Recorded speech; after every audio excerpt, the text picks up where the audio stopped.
26 kilo का missile बम मिला है, जिससे हड़कंप मच गया है। आज रांची से बम निरोधक टीम और आर्मी की टीम जांच के लिए आज पहुंचेगी। बम स्क्वाड ने इसे शक्तिशाली जिंदा बम होने की पुष्टि की है। आज अमेरिकन बम को डिफ्यूज किया जाएगा। जानकारी के मुताबिक गांव के लोग बालू की खुदाई कर रहे थे, इसी दौरान जमीन के अंदर से यह बम निकला। देखने से कई सालों से पुराना यह बम लग रहा है। तो बड़ी खबर जमशेदपुर से, जहां स्वर्ण रेखा नदी किनारे 226 किलो का मिसाइल बम मिला है, जिससे हड़कंप मच गया है। आज रांची के से बम निरोधक टीम और आर्मी की टीम जांच के लिए आज पहुंचेगी। बम स्क्वाड ने इसे शक्तिशाली जिंदा बम होने की पुष्टि की है। आज अमेरिकन बम को डिफ्यूज किया जाएगा। जानकारी के मुताबिक गांव के लोग बालू की खुदाई कर रहे थे, इसी दौरान जमीन के अंदर से यह बम निकला। देखने से यह कई सालों पुराना बम लग रहा है। तो इस बम के बारे में अगर बात करें तो हादसाग्रस्त विमान का ये हिस्सा भी ये बम हो सकता है, जो जानकारी छनकर सामने आ रही है। बताया जा रहा है कि तब मिट्टी में धंसने के कारण ये ब्लास्ट नहीं हो पाया होगा। और इस मिसाइल नुमा बम को आप देख रहे हैं। अब अवैध खनन के दौरान रेत में धंसा यह बम मिला है। ग्रामीणों को बम के पास जाने से फिलहाल रोक दिया गया है। इसके साथ साथ टीम भी बुलाई गई है और बम से छेड़छाड़ खतरनाक हो सकता है, इसलिए लोगों को सावधान भी रखा जा रहा है। आशीष तिवारी हमारे साथ न्यूज़ 18 संवाददाता फोन लाइन पर है। आशीष, से मिसाइल नुमा बम की जो तस्वीर देख पा रहे हैं, और क्या जानकारी इसके बारे में मिल रही है और टीम क्या पहुंच रही है? जी, बता दूं कि जैसे ही ये बम की सूचना ग्रामीणों ने जिला प्रशासन को दी, तो जिला प्रशासन तत्काल वहां पहुंची और उसके पूरी तरह से घेर दिया गया है। हालांकि बम की सूचना मिलने के बाद आसपास के गांव के लोगों की भीड़ भी वहां काफी उमड़ रही है, मगर जिला प्रशासन ने साफ तौर पर बम के पास से आसपास के लोगों को दूरी बनाई हुई है। वहीं बम निरोधक टीम जो आई थी, वो जांच के बाद इन्हें बताया कि ये जिंदा बम है और बड़ा विस्फोटक ये हो सकता है। हालांकि अब विशेषज्ञ जो है वो लगातार रांची से आज आने का अनुमान लगाया जा रहा है कि वो आएंगे, उसके बाद इसे डिफ्यूज किया जाएगा। हालांकि बम को देखकर ये काफी वर्षों पुराना ये बम लग रहा है और इसमें बम पे साफ तौर पर मिसाइल बम पे जो लिखा हुआ अमेरिकन का ये लोगो लगा हुआ है, जो कहीं ना कहीं एक इशारा कर रहा है कि ये अमेरिकन मिसाइल बम हो सकता है। हालांकि बम को देखकर कहीं ना कहीं ये सेकेंड वार की जो हुई थी उसमें ये बम यहाँ गिराया गया था, जो नदी के अंदर घुस जाने से ये फटा नहीं था। हालांकि ये पूरी तरह से जंग लगा हुआ है। फिलहाल अभी जो है जिला प्रशासन के लोग एक पत्राचार किए हैं। जो विशेषज्ञ टीम जो आएगी रांची से और दिल्ली से, वो जांच करके बताएगी कि ये बम कहाँ का है, कब का है। फिलहाल अभी पूरी तरह से जिला प्रशासन ने पूरी तरह से वहां पर रोक लगा दी है। जैसा कि बताया जा रहा है कि गांव के लोग जब बालू की खुदाई कर रहे थे और काफी खुदाई अंदर किए गए, तब ये बम निकला है। फिलहाल अभी पूरी तरह से वहां पर जिला प्रशासन के लोग मौजूद है और लोगों को दूरी बनाने की अपील भी की जा रही है। जी, चलिए, शुक्रिया इस अपडेट के लिए आपका आशीष। और आशीष से बड़ी खबर, जहां असम चुनाव को लेकर जेएमएम की तैयारी अब तेज है। महागठबंधन में सीट शेयरिंग का फैसला जल्द माना जा रहा है। जेएमएम को कांग्रेस के जवाब का इंतजार है। कांग्रेस से डील सील होने की उम्मीद है। हेमंत सोरेन से गौरव गोगोई की मुलाकात हुई है और इस मुलाकात के बाद से सहमति के आसार हैं। जेएमएम की ओर से 31 सीट पर दावेदारी की जा रही, तो असम चुनाव को लेकर लगातार बातचीत का दौर जारी है। सीट शेयरिंग जल्द होने की खबर सामने आ रही है। जेएमएम को कांग्रेस के जवाब का अब इंतजार है। बता दें कि कांग्रेस से डील सील होने की उम्मीद भी जताई जा रही है। हेमंत सोरेन से गौरव गोगोई की मुलाकात हुई है और मुलाकात के बाद से सहमति के आसार जताए जा रहे हैं। जहां जेएमएम की ओर से 31 सीट पर दावेदारी की गई है, लेकिन कितनी सीटें एडजस्ट की जाती है ये भी देखना होगा।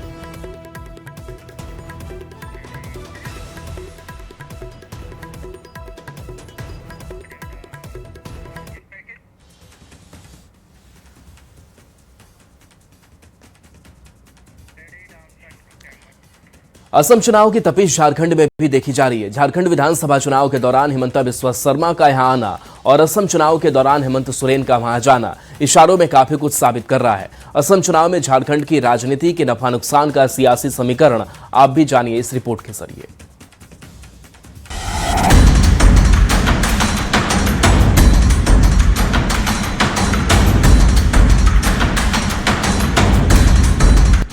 असम विधानसभा चुनाव को लेकर सियासी तापमान झारखंड में भी हाई दिख रहा है। झारखंड के बाहर जेएमएम की दमदार मौजूदगी दिखाने में सीएम हेमंत सोरेन जुटे हैं। लगातार 2 बार असम का दौरा कर राजनीति की दशा और दिशा समझने में जुटे हैं। जेएमएम की नजर असम में रहने वाले आदिवासी समाज पर है, जिसकी आबादी करीब 38% है। इसमें 15 से 20 लाख की आबादी झारखंड वासियों की है। ट्राइबल वोटर को लेकर जेएमएम की भूमिका अहम मानी जा रही है। जेएमएम ने साफ कर दिया है कि असम चुनाव में उसकी भागीदारी जरूर होगी। स्पष्ट हो जाएगा कि कितनी सीटों पर हम लड़ रहे हैं। गठबंधन हुआ तो हम कुछ समझौता कर सकते हैं, कम सीटों पर भी हम अपनी उपस्थिति दर्ज करने में हमारे नेता तैयार हो सकते हैं, परंतु अगर बातें नहीं बनी तो हमारी तैयारी 20 से 25 सीटों पर है। जेएमएम की ओर से असम में 25 से 30 सीटों पर दावेदारी है। उम्मीद कांग्रेस के साथ बातचीत में सहमति बनने पर है, लेकिन अगर सहमति नहीं बनी तो अकेले भी लड़ने की तैयारी है। सीट शेयरिंग को लेकर जेएमएम के दावे को पूरी तरह से अनदेखा करना आदिवासी वोट के लिहाज से कांग्रेस के खिलाफ जा सकता है। जाहिर है नुकसान कांग्रेस का ही होगा, इतना तो तय है।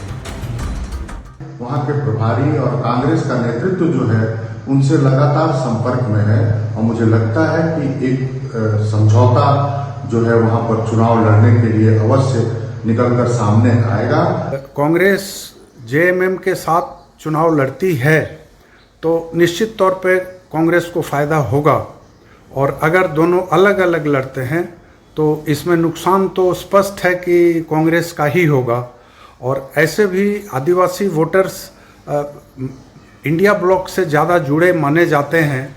असम दौरे के दौरान मुख्यमंत्री हेमंत सोरेन ने जहां ट्राइबल सेंटीमेंट को जगाने की कोशिश की, हालांकि बिहार चुनाव के दौरान मिले अनुभव को देखते हुए बीजेपी एक बार फिर जेएमएम कांग्रेस पर तंज कस रही है। अंतिम दौर की वार्ता इनकी बिहार में भी चल रही थी महागठबंधन के नेताओं के साथ। 18 सीटों से शुरू किया था, बार्गेन करते करते 3 पर आ गए, पर वहाँ भी इनको मिला बाबा जी का ठुल्लू। तो ये तो हमेशा नेगोशिएशन करते हैं, बड़ी बड़ी बातें करते, प्रेशर बनाते हैं, पर मिलता कुछ नहीं है। इस बार मुख्यमंत्री जी झारखंडी अस्मिता को ताक पर मत रखिए।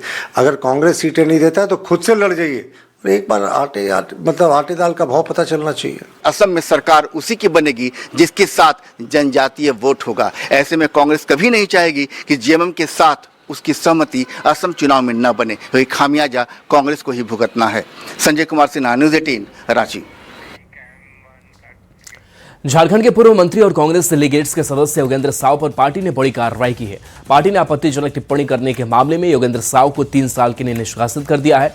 योगेंद्र साव पर यह कार्रवाई कांग्रेस अनुशासन समिति की ओर से की गई है। उन पर सीएम हेमंत सोरेन और कांग्रेस के खिलाफ बयान देने का आरोप है। निष्कासित करने से पहले पार्टी ने किसी तरीके का कोई नोटिस भी नहीं दिया है। पार्टी प्रवक्ता राकेश सिन्हा ने कहा कि उनकी बेटी अंबा प्रसाद भी अगर पार्टी के खिलाफ बयानबाजी करेगी तो उन पर भी कार्रवाई हो सकती है। तो कांग्रेस का यह बड़ा फैसला, जहां कांग्रेस डेलीगेट के सदस्य योगेंद्र साव पर पार्टी ने बड़ी कार्रवाई की है। पार्टी ने आपत्तिजनक टिप्पणी करने के मामले में योगेंद्र साव को 3 साल के लिए निष्कासित कर दिया है। योगेंद्र साव पर यह कार्रवाई कांग्रेस अनुशासन समिति की ओर से की गई है।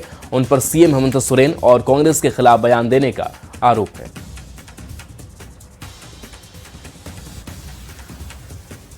लगातार बार अपने सोशल मीडिया पोस्ट में, अपने फेसबुक पोस्ट में महागठबंधन सरकार के ऊपर, महागठबंधन सरकार के मुखिया के ऊपर और कांग्रेस पार्टी के ऊपर लगातार आपत्तिजनक टिप्पणी उनका किया जा रहा था, जिसे पार्टी ने काफी गंभीरता से लिया है।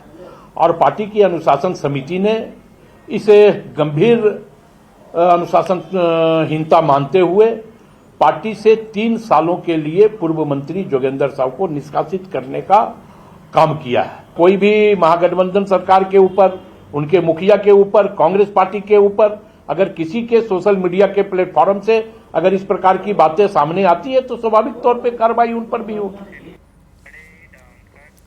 अब इस मामले को लेकर बयानबाजी तेज हो गई है। बीजेपी कांग्रेस को ओबीसी विरोधी पार्टी बता रही है, जबकि जेएमएम ने इस कार्रवाई का समर्थन किया है।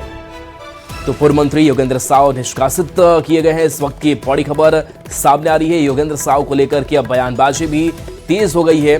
बता दें कि बीजेपी कांग्रेस को ओबीसी विरोधी पार्टी बता रही है, जबकि जेएमएम ने इस कार्रवाई का समर्थन किया है। ये लाइफलाइन था, केराड़ी का चट्टी बरिया तू पगार जोरदार और बना रहे, ये आवश्यक होता है।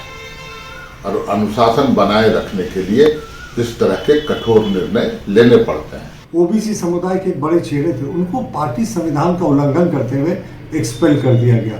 और यही के.एन. त्रिपाठी ने तो लगातार चुनाव के समय कहा था, निकाय चुनाव के समय कि चुनाव के बाद झामुमो और बीजेपी की सरकार बनेगी। इरफान अंसारी साहब ने तत्कालीन स्वास्थ्य मंत्री बन्ना गुप्ता को अनपढ़ तक कह दिया था। इन पर कार्रवाई नहीं हुई, पर योगेंद्र साहु को इससे टारगेट किया जा रहा है क्योंकि वो ओबीसी समुदाय से आते हैं। और रांची से बड़ी खबर है, जहां 26 अप्रैल को झारखंड जेट परीक्षा होगी। ये बड़ी खबर आप तक पहुंचा रहे हैं, जहां ये रांची से खबर इस परीक्षा को लेकर के 6 शहरों में पात्रता परीक्षा ली जाएगी। 26 अप्रैल को झारखंड जेट की परीक्षा होनी है।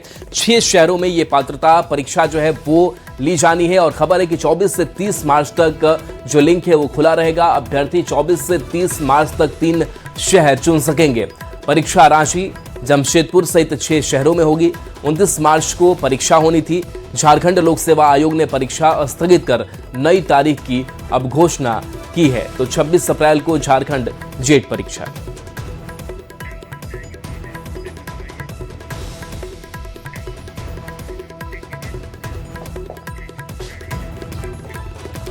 और रांची से बड़ी खबर है, जहां निजी स्कूल अब मनमानी फीस नहीं बढ़ा सकेंगे। उपायुक्त की अध्यक्षता में जिला स्तरीय शुल्क निर्धारण कमेटी का गठन हुआ है।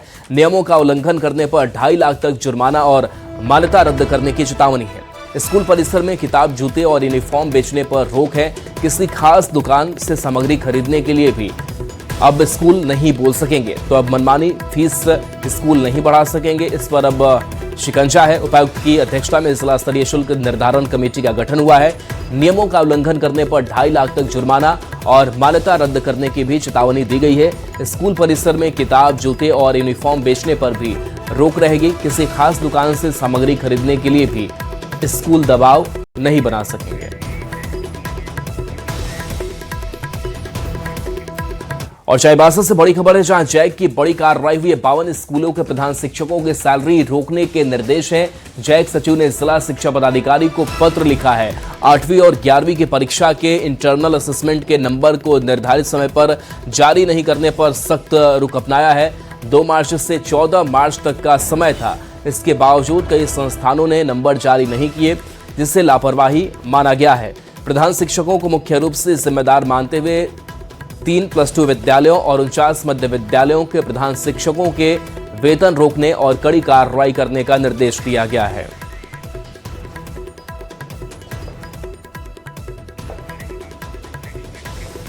और देखिए, खबर चाईबासा से है, जहां झींकपानी क्षेत्र में तेज रफ्तार का जो कहर है वो देखने को मिला है। झींकपानी में सड़क हादसा सामने आया है। बताया जा रहा है कि तेज रफ्तार कार जो है वो पेड़ से टकराई है। खबर है कि हादसे में कार सवार एक युवक की मौत भी हो चुकी है। तो बड़ा हादसा सामने आया है। वहीं हो भाषा फिल्म के स्थानीय कलाकार के घायल होने की खबर है। जानकारी के मुताबिक रांची की ओर से जारी एक तेज रफ्तार कार अचानक अनियंत्रित हो गई और सड़क किनारे खड़े पेड़ से जा टकराई।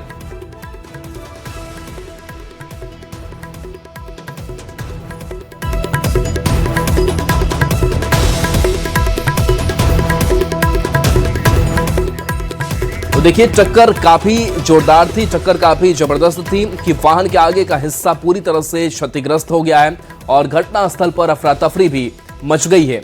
तो ये बड़ी खबर, जहां चाईबासा के झींकपानी क्षेत्र में तेज रफ्तार का कहर देखने को मिला है। और देखिए, धनबाद में भी तेज रफ्तार का कहर देखने को मिला है। NH 32 पर एक बड़ा हादसा सामने आया है। तो तेज रफ्तार कार डिवाइडर से यहां पर टकराई है। NH 32 कतरास थाना क्षेत्र तेज रफ्तार कार डिवाइडर से टकराई है। खबर है कि दूसरे लेन की सड़क पर यह कार पलटी है और ये तस्वीर आप देख लीजिए इस कार की, जहां पर इसका हिस्सा क्षतिग्रस्त पूरी तरीके से नजर आ रहा है और कार के अंदर दोनों जो एयर बैग है वो भी खुले हुए नजर आ रहे हैं। तो एक बड़ा हादसा और ये डस्टर गाड़ी बताई जा रही है। तो देखिए, ये तस्वीर है धनबाद की, जहां पर NH 32 पर यह हादसा देखने को मिला है। गनीमत रही कार का एयर बैग खुल गया, जिससे चालक को गंभीर चोट नहीं आई। एंटी क्राइम चेकिंग में लगे पुलिस दौड़ कर कार के पास पहुंची। कार को सीधा कार चालक को बाहर वहां से निकाला गया।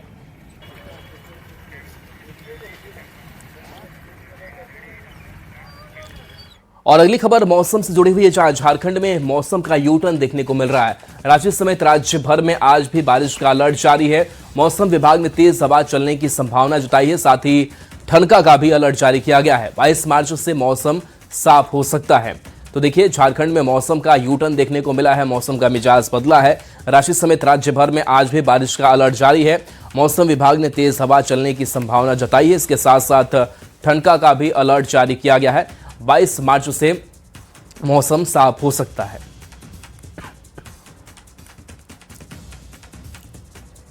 चालीस से 50 किलोमीटर प्रति घंटे gusting to 60 kilometre per hour के हिसाब से गर्जन वज्रपात के समय में हवाएं चल सकती है। झारखंड में अभी उपयुक्त स्थितियां बन रही है गर्जन वज्रपात के बादल बनने के लिए। फर्स्ट हाफ में आप देख रहे हैं कि थोड़ा सा हीटिंग हो रहा है और सेकेंड हाफ में आप देख रहे हैं कि गर्जन वज्रपात वाले बादल बन रहे हैं। तो जो बंगाल की खाड़ी से मॉइस्चर आ रहा है और साथ में इस एरिया के आसपास में जो ट्रफिंग बन रहा है उसके कारण से काफ़ी मॉइस्चर इनकर्सन भी हो रहा है।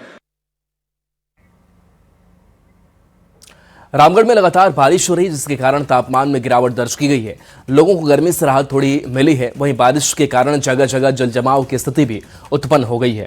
मौसम विभाग ने आज भी ठंडका को लेकर अलर्ट जारी किया है।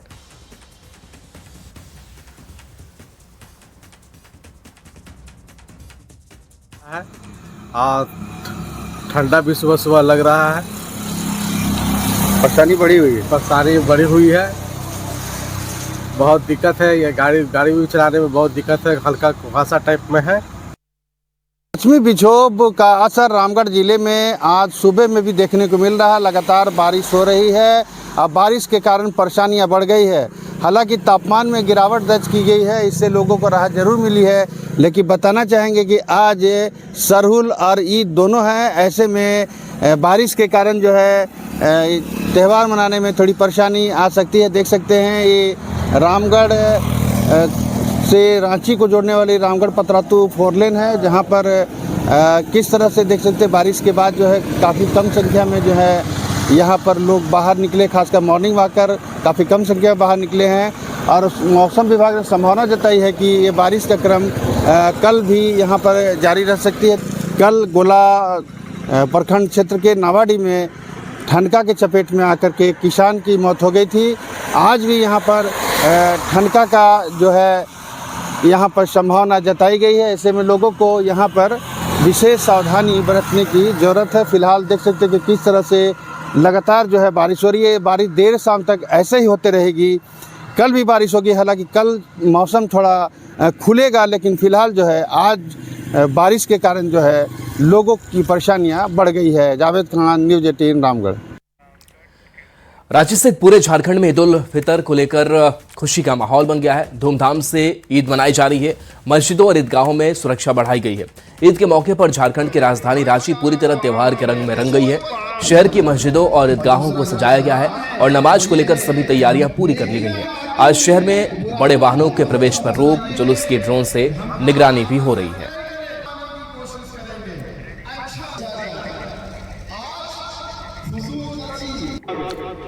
तो देखिए, ईद उल फितर सिमडेगा में बड़े धूमधाम से मनाया जा रहा है। सभी ईदगाह और मस्जिदों में निर्धारित समय पर ईद की नमाज अदा की गई। मस्जिदों के मुकाबले ईदगाह में लोगों की भीड़ अधिक रही। नमाज के बाद निकलकर लोगों ने एक दूसरे के गले मिलकर ईद की बधाइयां दी। नए कपड़ों में शहकते बच्चे काफी उत्साहित दिखे। ईदगाह में नमाज पढ़ने की अच्छी व्यवस्था है। हर तरह के लोग यहाँ पर पढ़ सकते हैं। जो बीमार हैं, ज़ईफ है, उनके लिए भी अलग से व्यवस्था की गई है। और यहाँ पर जो फर्श बना हुआ है वो ढलाई का है, इसलिए कोई दिक्कत नहीं है। आराम से सब नमाज पढ़ सकते हैं। और देखिए, बोकारो में अपराधियों के हौसले बुलंद हो गए हैं। कानून व्यवस्था को लेकर पुलिस की कार्यशैली पर लगातार सवाल उठाए जा रहे हैं। अब इस मामले में कांग्रेस विधायक श्वेता सिंह ने मुख्यमंत्री और राज्य के प्रधान सचिव को जानकारी दी और लगातार हो रहे अपराध पर अंकुश लगाने की बात की है। मुख्यमंत्री जी को हर एक बात मैंने बहुत स्पष्टता के साथ और पूरे प्रमाण के साथ, अखबार का जितना कटआउट था सारा इकट्ठा करके पिछले 6-7 महीने का सब मुख्यमंत्री जी को मैंने दिया है, विधानसभा अध्यक्ष जी को भी दिया है। उनकी तरफ से मुझे पूरा आश्वासन मिला है कि बहुत जल्द इस जो चीज़, ये जो लापरवाही मतलब देख रहे हैं आप लोग हमारे क्षेत्र में जो हो रहा है, उस पर संज्ञान लिया जाएगा। और मैं बहुत आश्वस्त हूँ कि बहुत जल्द वहाँ से कुछ न कुछ दिशा निर्देश निश्चित रूप से जिले में आएगा और जिस जो ये माहौल है इसको सुधार के लिए हम लोग उसका मतलब उसमें आगे बढ़ेंगे। यहाँ के लोगों को डराने का काम कर रहे हैं, चाहे वो सफेद पोश के संरक्षक में ऐसा कर रहे हों या किसी सोर्स ऑफ इंफॉर्मेशन के तहत कुछ लोगों के द्वारा माध्यम से अपनी पैठ जमाने का काम कर रहे हो, उन सबको ध्वस्त किया जाएगा। खबर देवघर से, जो एसपी सौरभ ने नगर थाना महिला थाना यातायात थाने का निरीक्षण किया। थाना परिसर स्थित बैरक का निरीक्षण कर कई आवश्यक दिशा निर्देश भी दिए। नगर थाना को एक मॉडल थाना के रूप में बनाने और थाना परिसर में साफ सफाई की व्यवस्था करने को कहा गया है। और मुख्य रूप से थाना की साफ सफाई और यहाँ पे कई सारे वाहन जो पुराने पड़े हुए हैं उनका किस प्रकार से निष्पादन हो, ताकि थाना की जो एक बेसिक जो खूबसूरती है वो रहे और लोगों को आने जाने में भी एक अच्छा माहौल यहाँ पे मिल सके। इसके अतिरिक्त थाना के अन्य कार्य जो कि कांडों का निष्पादन है, अपराध नियंत्रण है, इनकी भी समीक्षा यहाँ की गई है और इसको लेकर के निर्देश दिए गए हैं। जामताड़ा के फतेहपुर प्रखंड के पवन मोड़ से लाकर टांगा तक की करीब 3 किलोमीटर लंबी सड़क लोगों के लिए मुसीबत बन चुकी है। जगह जगह कीचड़, गहरे गड्ढे और जर्जर रास्ते से लोग परेशान हैं। बदहाली को लेकर आक्रोशित ग्रामीणों ने बीजेपी नेता माधव चंद्र महतो के नेतृत्व में पैदल मार्च कर विरोध प्रदर्शन किया और प्रशासन के खिलाफ आवाज बुलंद की। पूरे मामले पर विभाग के अभियंता ने जल्द काम शुरू करने का भरोसा दिलाया। यह है कि रविंद्रनाथ महतो जी वोट बटोरने के लिए सड़क का इलेक्शन के पहले शिलान्यास करके उसका बोर्ड लगा के और यहाँ के भली भांति जनता को ठगने का कोशिश किया है, ठगा है। और मैं आपको बता दूं कि झारखंड मुक्ति मोर्चा जिसको अपना वोट बैंक मानती है, वैसे आदिवासी और अल्पसंख्यक समुदाय के लोग भी इस रास्ते से बहुतायत के मात्रा में जाता और आता है और यहाँ पर आम दिन एक्सीडेंट होते रहता है। और आप अगर सड़क को देखिएगा तो लगेगा गाड़ी सड़क पर नहीं बल्कि सड़क गाड़ी के ऊपर से। करीब 15 से 20 साल से देख रहा हूँ कि कभी आज तक इसका जीर्णोद्धार नहीं बना। इसका एकमात्र कारण यहाँ के स्थानीय विधायक जो यहाँ के भोले वाले गरीब आदिवासी को ठगने का काम करते हैं। उन्होंने यहाँ वोट के समय शिलान्यास करके यहाँ के लोगों को ठगने का काम किया है। लोग इस रोड के बारे में यही कहना चाहेंगे माननीय विधायक से कि ये रोड जल्द से जल्द काम चालू करे। और हम लोग बचपन से देखते आ रहे हैं कि रोड का हालत एकदम बिगड़ता जा रहा है और यही बात कहना चाहता हूँ आप लोगों से भी, क्योंकि ये लोग मुख्य मार्ग हो गया है। ये रोड हम लोग का दिन प्रतिदिन बदतर होते जा रहा है। कोई भी नेता का इस पर ध्यान नहीं है। आज सड़क में चलने के लिए सभी को बहुत ही दिक्कत होती है। छोटे छोटे बच्चे स्कूल जाते हैं, उसको भी बहुत तकलीफ होती है। तो हमारा सरकार से ही गुजारिश है कि इस रोड पर ध्यान केंद्रित करें और इस रोड को बनाएं। यह रोड बहुत ही ख़राब है और इस रोड का शिलान्यास पूर्व 1 साल पहले हो चुका है, लेकिन आज तक इस रोड का काम स्टार्ट नहीं हुआ है। झारखंड के मुख्य सचिव अविनाश कुमार धनबाद पहुंचे, जहां उन्होंने SNMCH और मेडिकल कॉलेज का निरीक्षण किया। इस दौरान उन्होंने SNMCH में स्वास्थ्य व्यवस्थाएं बढ़ाने, डॉक्टरों की संख्या बढ़ाने और अन्य जरूरतों पर पदाधिकारियों से फीडबैक लिया। मुख्य सचिव ने SNMCH के PG बिल्डिंग और इमरजेंसी वार्ड का निरीक्षण किया। साथ ही अधीक्षक और मेडिकल कॉलेज के प्रिंसिपल के साथ महत्वपूर्ण बैठक भी की। उन्होंने मेडिकल कॉलेज में MBBS सीट बढ़ाने और सुविधाओं के विस्तार पर जोर दिया। चाहते हैं कि उसके मेडिकल कॉलेज अच्छे रहें, हर तरीके से उसमें सुविधाएं रहें, किसी को कोई कठिनाई नहीं हो, स्टेट ऑफ द आर्ट हो सके जहां तक संभव, साफ सुथरा और पेशेंट और उसके अटेंडेंट को कोई दिक्कत नहीं हो। ये राज्य सरकार का ध्येय है, उसी को ध्यान में रखते हुए हमने भी दौरा का मुख्य उद्देश्य था कि इसका विकास कैसे और हम लोग आगे की संरचना इंफ्रास्ट्रक्चर्स में और आगे क्या कर सकते हैं। इसी सिलसिले में उन्होंने उस कैंपस का भी दौरा किया, वस्तु स्थिति को समझा और हम लोगों से बहुत सा फीडबैक लिया कि और आगे हम लोग कोई भी काम सुचारू रूप से और इसको आगे बढ़ाने के लिए कैसे करें। धनबाद का सबसे बड़ा सरकारी अस्पताल SNMCH, मुख्य सचिव अविनाश कुमार यहाँ निरीक्षण करने पहुंचे थे और SNMCH अस्पताल के साथ साथ SNMCH मेडिकल कॉलेज की भी निरीक्षण किए हैं। इस दौरान मेडिकल कॉलेज के प्रोफेसर और SNMCH के अधीक्षक के साथ में समीक्षा बैठक भी की है। फिलहाल यहाँ के औचक निरीक्षण में जो भी कमियां थी उसे लेकर मुख्य सचिव ने